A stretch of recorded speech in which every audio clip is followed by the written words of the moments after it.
नमस्कार, आपके साथ मैं रोहित कुमार। आप हैं न्यूज फॉर नेशन पर। इस वक्त की बड़ी खबर है पटना से, जहां पर गृह विभाग की तरफ से आईजी विकास वैभव का तबादला कर दिया गया है उस विवाद के बाद, जब उन्होंने डीजी होमगार्ड शोभा ओहोतकर के ऊपर गंभीर आरोप लगाए थे मानसिक प्रताड़ना की, गाली गलौज करने के। इस विवाद ने इतना तुल पकड़ा कि इस पूरे मामले पर खुद मुख्यमंत्री नीतीश कुमार को इंटरवीन करना पड़ा था। आपको बता दें कि विकास वैभव ऐसे आईपीएस अधिकारियों में गिने जाते हैं जो कि बेहद ईमानदार छवि रखते हैं। बड़ी बात यह है कि अचानक से एक देर रात एक जो है पोस्ट सामने आया था विकास वैभव का, जिसमें उन्होंने मानसिक प्रताड़ना का आरोप लगाया था। डीजी होमगार्ड शोभा ओहोतकर के ऊपर आरोप लगाया गया था। यह कहा गया था कि उनको जानबूझ करके जो है मानसिक प्रताड़ना दी जा रही है, गाली गलौज किया जा रहा है। और इस विवाद के बाद उन्होंने वो पोस्ट किया था, उसके बाद वो छुट्टी पर जाना चाहते थे। उन्होंने लंबी छुट्टी की अर्जी भी जो है वो गृह विभाग को दी थी, लेकिन उनकी अर्जी को अस्वीकार करके उनके खिलाफ कारण बताओ नोटिस जारी किया गया था। जिसके बाद विकास वैभव ने पूरे मामले को लेकर के थोड़ा वक्त मांगा था और एक जो नोटिस था वो भी सामने आया था, जिसमें उन्होंने अपने ऊपर जिस तरीके से उन्होंने मानसिक प्रताड़ना देखी थी वो तमाम चीजें उसमें शामिल थी। बड़ी बात यह है कि इस पूरे विवाद के बाद अब जाकर के जो है आईजी विकास वैभव जो है उनका तबादला कर दिया गया है। आपको बता दें कि उनको पुलिस मुख्यालय में रिपोर्ट करने के लिए कहा गया है। होमगार्ड डीजी शोभा ओहोतकर और आईजी विकास वैभव के बीच के विवाद के बाद राज्य सरकार हरकत में आई और आईपीएस अधिकारी विकास वैभव ने डीजी शोभा ओहोतकर से जान का खतरा बताते हुए हटाने की मांग की थी। इसके बाद गृह विभाग ने उन्हें होमगार्ड आईजी के पद से हटा दिया है। वहीं डीजी से परेशान डीआईजी विनोद कुमार को भी वहां से हटा दिया गया है। गृह विभाग ने होमगार्ड आईजी और डीआईजी को हटा दिया है।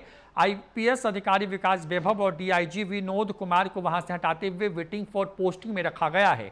दोनों अधिकारी पुलिस मुख्यालय बुला लिए गए हैं। इस संबंध में गृह विभाग की तरफ से अधिसूचना जारी कर दी गई है।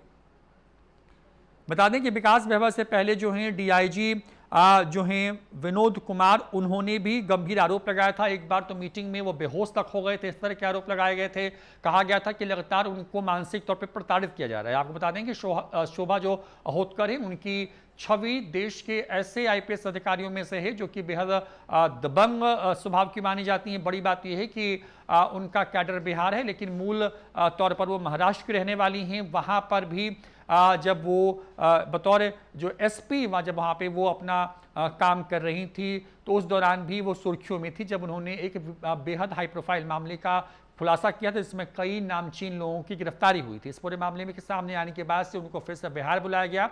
इस बार हाल ही में जब डीजीपी की लिस्ट फाइनल हो रही थी तो शोभा ओहोतकर का भी नाम जो है वो उस रेस में था। हालांकि बाद में किन्हीं कारणों से उनका नाम छट गया। फिलहाल वो डीजी होमगार्ड के साथ साथ फायर एंड सेफ्टी सर्विसेज में जो है डीजी के पोस्ट को होल्ड करती हैं, लेकिन उनकी कड़ी छवि की वजह से लगातार उनके जो नीचे काम करने वाले अधिकारी हैं वहां पर वो सहज महसूस नहीं करते रहे हैं। इसी में डीआईजी विनोद के साथ साथ जो आईजी विकास वैभव, ये वो बड़े नाम हैं जिन्होंने उनके खिलाफ एक तरीके से कहें कि विद्रोह किया, सरकार से जो है अपने आप को वहां से अलग करने की मांग की। और अब इस मांग के सामने आने के बाद से, क्योंकि जब ये मामला सामने आया तो खुद मुख्यमंत्री नीतीश कुमार समाधान यात्रा के दौरान बिहार के विभिन्न जिलों में घूम रहे थे और उसी दौरान जब मीडिया से सवाल पूछा गया तो उन्होंने पहले तो विकास वैभव पर फटकार लगाई। ये कहा कि क्योंकि सरकारी सेवा से जुड़ा कोई व्यक्ति अपनी बात को सार्वजनिक तौर पर ट्वीट या फिर किसी भी सोशल मीडिया पर लिखता है वो सही बात नहीं है, उसके लिए अलग अलग प्लेटफॉर्म्स तय किए गए हैं।